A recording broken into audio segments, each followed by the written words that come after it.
ప్రతి కుటుంబంలో తరతరాలుగా వచ్చు వంశపారంపర్య లక్షణాలు ఆ కుటుంబంలోని వారి హావ భావ ఆహారాలపై ఆధారపడి ఉండును.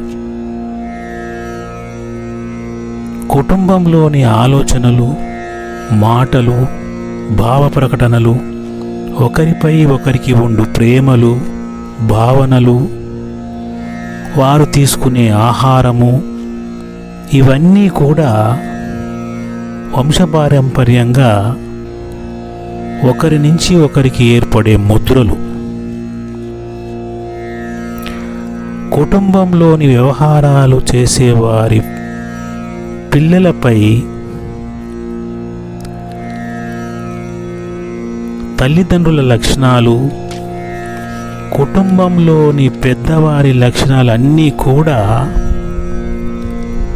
గుణగణాలుగా ఏర్పడి వారి ప్రవర్తనలు ఈ పిల్లలపై ప్రభావం చూపుతాయి. అందుకోసం కుటుంబంలోని వారందరూ దయ కలిగిన వాళ్ళై, విచక్షణను కోల్పోనకుండా సంస్కారవంతులై మంచి గుణములను ఏర్పరచుకొని సత్యమును గుర్తెరిగి జీవించవలెను. అప్పుడే వారి పిల్లలు కూడా సత్యవంతులై రాగద్వేషాలు లేని మంచి ప్రవర్తన కలిగిన వారై జీవిస్తారు.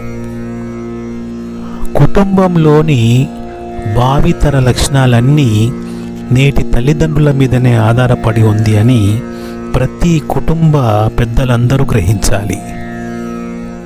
అప్పుడే సమాజం నవ సమాజముగా నిర్మితమవుతుంది.